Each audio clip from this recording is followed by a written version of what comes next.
Presentamos A Fondo con José Ignacio Beteta. Análisis económico, análisis político en A Fondo.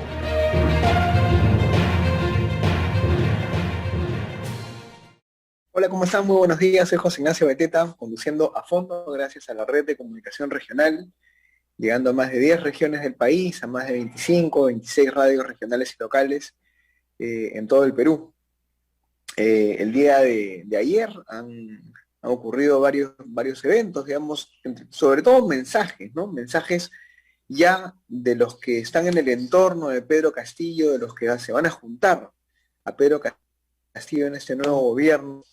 El señor Hernando Ceballos se vocea para asumir la cartera de salud, una cartera estratégica muy importante en estos tiempos.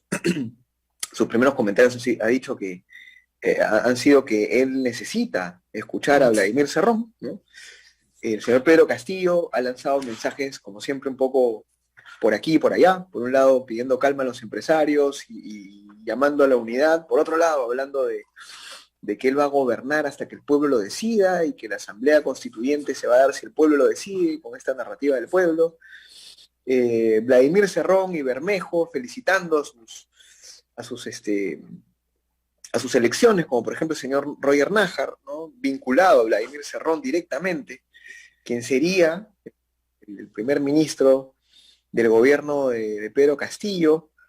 Y igual con muchas sombras de duda, cuando un presidente empieza un gobierno, naturalmente el peruano, el ciudadano trata, ¿no?, de bajar un poco la guardia, entre comillas, de enfriar un poco la situación, ¿no? Se cierra una etapa, se pasa una página y entonces empieza otra, que creo que cada vez que hemos tenido elecciones en los últimos años es más difícil cerrar la etapa anterior y mirar con esperanza. Creo que cada gobierno ha sido un poco más duro, más complicado, más complejo, diría yo desde la época de Ollanta Humala, sin temor a equivocarme.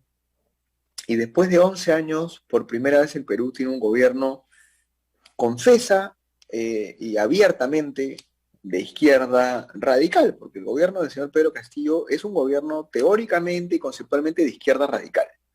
En su discurso, en su narrativa, en la gente que lo acompaña. Y ellos van a asumir el poder, la jefatura del Poder Ejecutivo, que maneja 190.000 millones de soles al año, que tiene 19 ministerios, que además tiene vínculos y nexos naturales con el Poder Judicial, con los organismos reguladores. El Estado está compuesto de más o menos 350, 400 funcionarios de alta dirección, que de alguna forma dependen directamente del presidente, y que de alguna forma se someten también a sus decisiones. El jefe del Poder Ejecutivo, el presidente de la República, tiene la capacidad para negociar presupuestos con regiones, negociar presupuestos con gobiernos locales, con lo cual el poder que asume es casi absoluto, en un país en el cual el presidencialismo es cada vez más fuerte y más bien el Congreso se ha debilitado. Para hablar de este tema, de la coyuntura y de lo que se nos viene, hemos invitado a Diana Seminario, que como bien decían en la introducción, es una reconocida analista, columnista de varios medios, docente universitaria, y que nos acompaña el día de hoy. Diana, ¿cómo estás? Muy buenos días. Hola, José Ignacio, un gusto saludarte, buenos días, ¿qué tal? Y coincido plenamente contigo en la introducción que has hecho y encantada de conversar contigo sobre los temas que desees.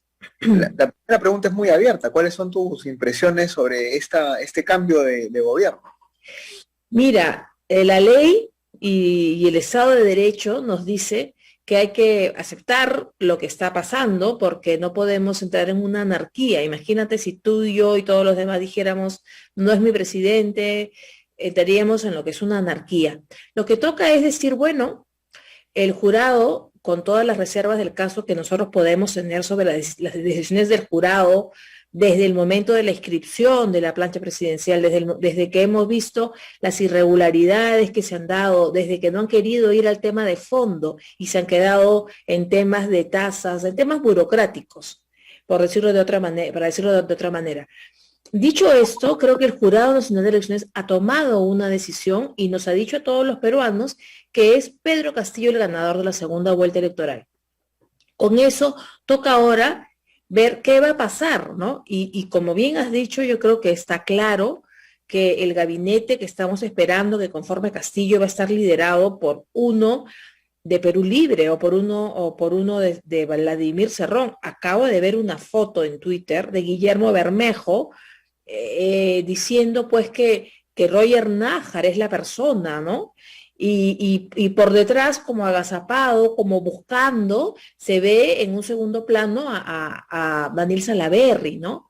Entonces, ellos están dejando claro que ellos van a poner su gente, ¿no? Guillermo Bermejo me parece que es muy cercano a Vladimir Cerrón. Entonces, tenemos que estar preparados para esta arremetida de la izquierda radical, de la izquierda muy ligada a Movadef. Eso no podemos engañarnos ni decir, no, es que Castillo no va a hacer lo que dice Cerrón que va a hacer. No, no, no, hay que estar preparados para el peor escenario, ¿no? Entonces, creo que los demócratas tenemos que, como dije al principio, es legal, es en una democracia aceptar las decisiones, aunque no estemos de acuerdo, porque esa es la democracia. Aceptar aquello que incluso rechazas si no estás de acuerdo, pero somos demócratas, no somos falsos demócratas, como otros que no voy a mencionar, somos demócratas. Entonces hay que reconocer, hay que aceptar, pero hay que seguir en la lucha, seguir en la brega, es el mejor momento. Creo que conversaba la vez pasada con una persona y nos preguntábamos cómo hemos llegado a esto y por qué hemos llegado a esto, ¿no? Y yo digo que eso se viene fraguando y trabajando hace 10 años, pero creo que esta situación nos ha permitido ver realmente quién es quién en la política peruana. ¿Quién es quién? ¿Cuáles son sus verdaderas motivaciones? Entonces, creo que en ese sentido es lo único positivo que le veo a toda esta situación. En ese quién es quién, en el Congreso hay una gran expectativa, digamos, porque claro, otra vez vuelve a ser el Congreso el único poder del Estado, que de alguna forma se puede presentar independiente, autónomo, y balancear, ¿no? las políticas, las intenciones, los planes de estos señores que han tomado el poder. Sin embargo, el Congreso, por naturaleza, es una entidad plural, hasta cierto punto caótica, diría yo, porque representa al pueblo, ¿no? Y, y entonces el Congreso tiene un rol importantísimo. ¿Cómo ves esto? Porque haciendo un poco de proyección de lo que podría pasar, hay dos escenarios, uno menos probable, que es el del Castillo moderado, Castillo que dialoga, Castillo que trabaja con el Congreso, Castillo que gestiona el Poder Ejecutivo de manera relativamente decente, medianamente buena, lo cual yo creo que es improbable. Y el otro escenario es el escenario que ya nos planteó el señor Martín Vizcarra y que fue muy rentable para él, ¿no? Que es confrontar al Congreso de manera sutil o explícita, ¿no? Tirándole un poco las pendientes, ¿no? Hablando con esta narrativa del pueblo, el pueblo, el pueblo, y haciendo que el Congreso se desubique, se desbalancee. ¿Cómo debería funcionar el Congreso? ¿Qué debería hacer? ¿Cómo ves la institución del Congreso en estos primeros 120? Yo veo un Congreso que, como bien dices, es rentable enfrentarse al Congreso, ¿no? El Congreso, y esto hay que decirlo, José Ignacio, en todas partes del mundo no hay congresos populares. No es que solo en el Perú el Congreso es impopular, no, es en el mundo entero. Entonces creo que con eso, dicho esto, creo que el Congreso tiene sobre sí una gran responsabilidad, ¿no? Primero, salvaguardar la democracia. Primero, impedir que Castillo y su gente se salgan del caos democrático. Y salirse del caso democrático es primero convocar a una asamblea constituyente. Pero eso todavía va a estar en un mediano o corto plazo. En el plazo inmediato es la elección de la mesa directiva, que debe darse este 23 de julio, ¿no? En la elección de la mesa directiva tiene que haber una mesa directiva de oposición y liderada por gente realmente con credenciales democráticas y valiente. No estamos para tibiezas. Pero también no soy optimista en el sentido de que la oposición democrática alcance los 80 votos que se necesitan. Renovación Popular está insistiendo en el almirante Jorge Montoya como su carta para la presidencia del Congreso. En Perú Libre tienen al hermano de Cerrón como su carta para la presidencia del Congreso. Y ya se ha visto a Acción Popular, o por lo menos a una facción de ella, negociando con Perú Libre, así como Somos Perú, así como Podemos Perú. Entonces, ante esto, creo que va a ser muy difícil para la oposición lograr una presidencia del Congreso. Yo creo y confío en personajes y personalidades que han llegado al Congreso como el almirante Montoya, el general Quiabra, el general William Zapata, Adriana Tudela, entre los más jóvenes, ¿no? Rosángela Barbarán, Alejandro Cabero. En ellos, Norma Yarrow, ¿no? En ellos está mi esperanza. En ellos está mi esperanza, en este grupo de jóvenes o de no tan jóvenes que han incursionado en la política, como José Cueto, como José Williams, como Roberto Quiabra, Jorge Montoya, ya los mencioné a Rosángela, a Adriana, a Alejandro, a Norma. Creo que ahí está la esperanza, pero tienen que mantenerse unidos, no es momento ahorita de egos. Y si Renovación Popular en pos de la unidad de la oposición debe dar un paso al costado y ceder a un personaje, a otro personaje de la oposición que también tenga credenciales democráticas y que pueda presidir y que tiene los votos, creo que hay que ceder, conceder, pero para un bien mayor. Entonces yo creo que en las manos del Parlamento está todo. Está nuestro futuro, en nuestro futuro político, ¿no? Es lamentable y claro, y desde Perú Libre no nos olvidemos que hay gente como Guillermo Bermejo, ¿no? Que está procesado por terrorismo, ¿no? Entonces, se viene, pero ayer escuchaba en el programa de Beto Ortiz a Fernán Altuve decir una cosa muy, muy importante, ¿no? Que la gente de Perú Libre no tendrá experiencia en el Parlamento, porque nadie la tiene con esta locura de ley que no se reelijan los parlamentarios, pero tienen experiencia política. Es gente de izquierda, la gente de izquierda está acostumbrada a hacer política. Los muy buenas personalidades políticas que han ingresado al Parlamento son excelentes profesionales, pero tenemos que verlos ahora en la cancha de la política. De acuerdo, yo coincido contigo, digamos, en que una presidencia del Congreso de la derecha, más derecha, vamos a llamarlo así, con Montoya a la cabeza, por más que sería deseable, no es inteligente. Sobre todo, como bien dices, cuando vas a tener a la mitad de Acción Popular más tirando a Perú Libre, a Somos Perú, digamos, que definitivamente va a estar del lado que convenga, porque Salaverry, digamos, y ese partido, y la gente que está vinculada a Somos Perú, siempre ha jugado un partido absolutamente mercenario, hay que decirlo con todas sus letras. Y luego tienes pues estos pequeños grupos que no son ni de derecha ni de izquierda, ¿no? El partido de Forsyth, ¿no? Alianza para el Progreso siempre ha sido mucho más de centro. Entonces tienes razón, la veo muy complicada. Y hay que estar muy pendientes y también de alguna forma revalorar, repotenciar, ¿no? Fortalecer la figura del Congreso. Ahora, en este sentido, vamos a hablar de gabinete un poco. No hay figuras todavía. Estamos a 6 días de las 5 días, 6 días del mensaje presidencial y se han voceado 2 o 3.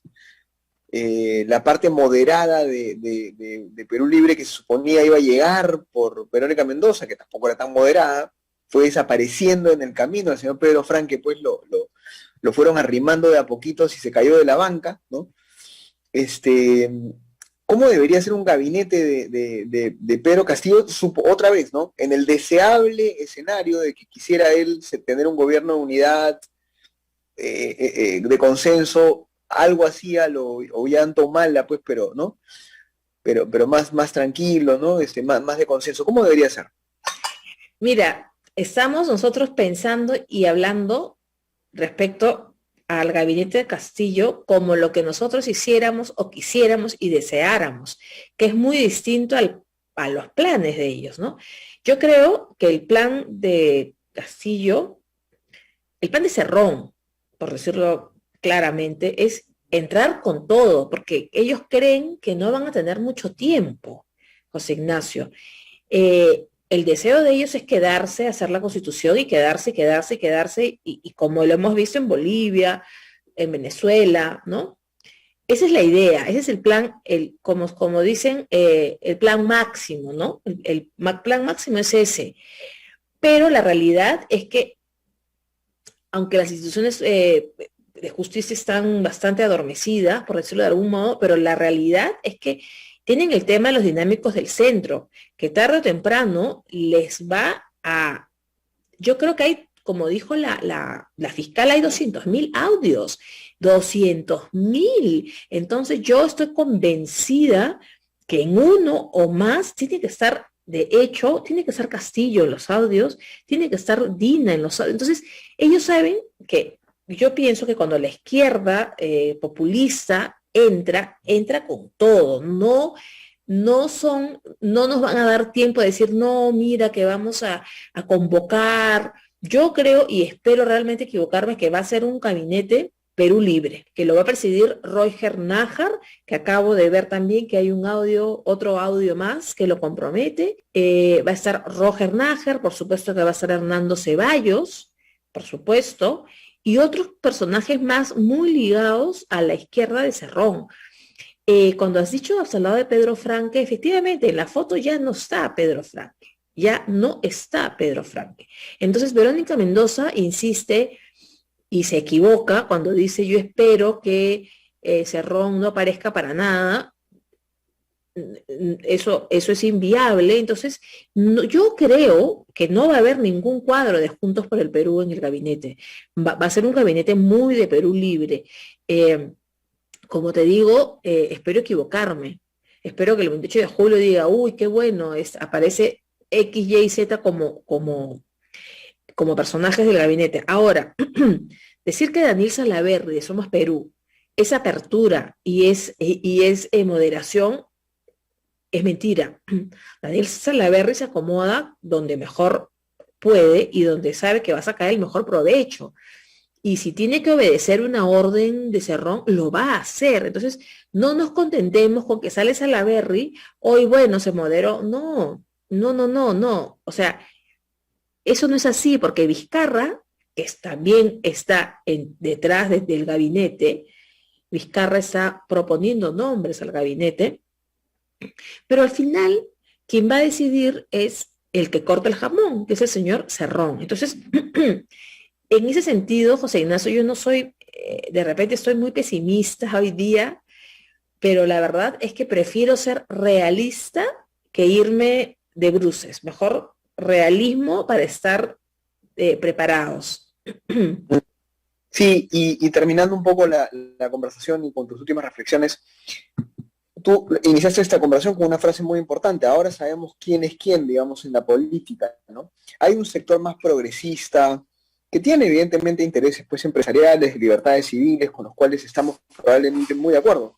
Sin embargo, este sector siempre es el que empieza diciendo, no, vamos a dialogar, vamos a colaborar, vamos a dejarlo que trabaje, no se pongan tan negativos, Dios mío, porque son así, apocalípticos, golpistas, antidemocráticos. Y suelen ser los que le hacen el juego a esta primera etapa en la cual como que nadie toca, incluyendo los medios de comunicación, ¿no? ¿Cuál es el rol de estos líderes, de estos medios de comunicación? ¿Cuál debería ser el rol de los medios de comunicación en los siguientes 120 días, digamos, que son cruciales? Yo creo que, a ver, voy a dividir la respuesta en dos partes. Primero has dicho que hay quienes dicen que no hay que dejarlo trabajar, y ahí hay un grupo de empresarios, que no son los dueños de las empresas, que son los CEOs o los gerentes generales, y ellos son los que se pusieron de pie en noviembre, José Ignacio, si lo recordarás muy bien, ¿no? Avalando las marchas contra el presidente Manuel Merino, que hay que decirlo y repetirlo, era un presidente democrático y constitucional, que siguió el orden constitucional de la sucesión democrática en el Perú. Un grupo de empresarios, CEOs, porque no eran los dueños, se pusieron de pie, ¿no? Y apoyaron esta arremetida del Partido Morado y llegaron al poder. Entonces, son los mismos empresarios que ahora, yo recuerdo muy bien, que ahora lamentan que esté en agenda una nueva constitución. Yo recuerdo que en ese momento respondí al Twitter de los empresarios de pie diciéndoles que ahora se ponen de pie, pero que estarán pronto de rodillas ante el intento de una nueva constitución. Lo dije y lo puedes revisar el día 14 de noviembre, contestando al tuit de pie. Entonces, con esa clase que no son empresarios, con esa clase de dirigentes de empresas, vamos por un camino muy incierto, ¿no? Porque ahora, incluso el presidente de Asbank dice ahora que es lamentable, pues, que haya esto está en agenda, cuando fue el primero en ponerse de pie, con todo el respeto, no lo conozco al señor presidente de Asbank, solo lo he leído. Entonces, dicho esto, tienen que asumir las consecuencias de lo que avalaron en noviembre del año pasado. Eso. Por otro lado, los medios de comunicación también avalaron esa asonada del Partido Morado. Bueno, ahora, desgraciadamente, los medios de comunicación están en vilo, porque claro, quiero aquí diferenciar Willax, que es un medio de comunicación que se ha mantenido combativo y que ahora está pagando las consecuencias de ejercer esa libertad de opinión que tiene Beto Ortiz, Milagros Leiva, Philly Batres, con ellos todo mi apoyo. Y luego están los otros medios de comunicación que han jugado un papel, algunos muy crítico respecto a la candidatura de Castillo, porque claro, saben y sabían de lo que se viene con él. Muy interesante y quiero aquí felicitar, por ejemplo, el editorial de ayer del Día del Comercio, ¿no? El Comercio se pone en alerta, ¿no? Dice, ok, se ha consumado, se ha declarado el ganador, pero, y pone todos los peros de Castillo. Entonces, esos medios de comunicación tienen que mantenerse así, alertas. Y las amenazas van a venir por todos lados, por el Congreso, por el Ejecutivo, por el Poder Judicial, por el Ministerio Público, pero la mejor manera es denunciar. Entonces, creo que hay aquí tiene que haber los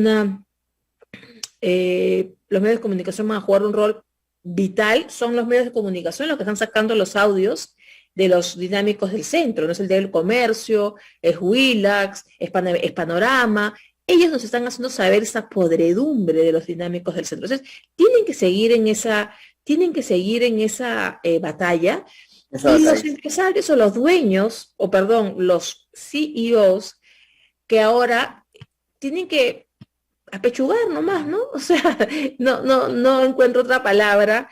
Y bueno, desgraciadamente las empresas agarran su capital y se van, ¿no? Uh-huh. Pero acá se queda el pueblo que no puede irse. Entonces hay que reflexionar sobre eso y yo espero realmente que esto nos haya hecho aprender, aunque sea a golpes y a lágrimas, que hay que tener en el Perú convicciones democráticas indoblegables, que no se van a caer o a callar porque si me cae bien o si me cae mal, ¿no? Y eso pasó en noviembre, entonces, y otros factores más. Entonces, creo que nos toca ser vigilantes, democráticos y cuidar nuestro Estado de Derecho. Eso es lo que nos toca. Muchas gracias, Ana, por tu tiempo. Tenemos que pasar a otra pequeña sección del programa. Gracias, José Ignacio, un gusto. Seguro conversamos de nuevo. Gracias por estar con nosotros. Gracias. Hasta luego, chao. Y ahora vamos a darle un par de minutitos a Lucero Martínez, que está con nosotros para nuestra sección Entérate Perú, gracias al proyecto La Tribu.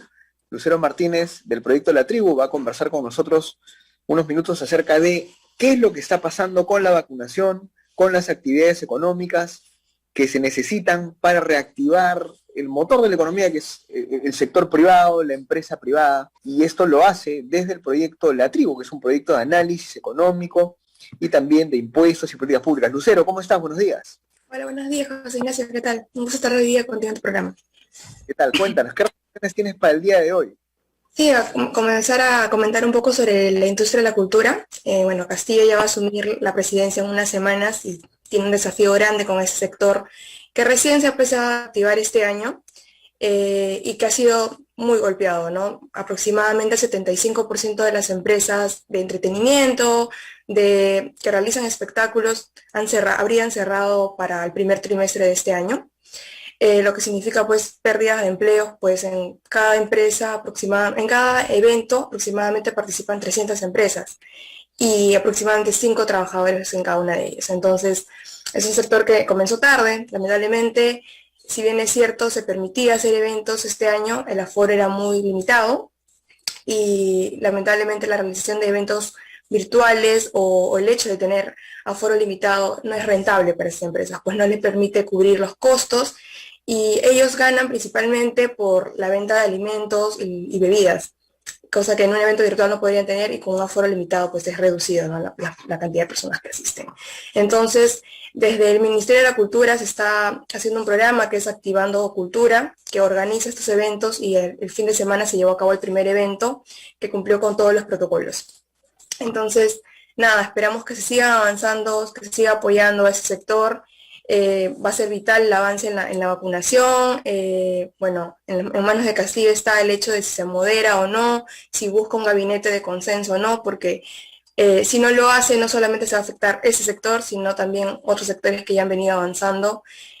Por ahora no tenemos señales claras, o por lo menos no positivas, pero esperamos que el gabinete que elija sea el que priorice la vacunación y la reactivación económica, ¿no? De acuerdo. Bueno, nada, muchísimas gracias, Lucero, por tus comentarios. Nos vemos mañana. Nos vemos el viernes y los invito a revisar esta información en las redes sociales de La Tribu, en Facebook, Twitter, Instagram y en las columnas de Piensa también. ¿Cuáles son las redes de La Tribu? Cuéntanos, ¿cuáles son los hashtags o los arrobas? En Facebook lo encuentran como La Tribu Peruana, también en piensa.pe, en la página de Facebook está una columna que pueden revisar, y en Twitter y en Instagram también como La Tribu Perú. Excelente, muchas gracias, Lucero. Gracias, nos vemos. Chao. Gracias. Y por nuestra parte, ha sido también el final de este programa que ha estado muy, muy nutrido. Rápidamente hemos tenido mucha información de calidad. Vamos a ver qué nos depara este señor Pedro Castillo y esperemos que no sea lo peor para el país. Nos vemos el día de mañana en A Fondo, gracias a la Red de Comunicación Regional. Soy José Ignacio Beteta y que esté muy bien de salud. Cuídense. Hemos presentado A Fondo con José Ignacio Beteta.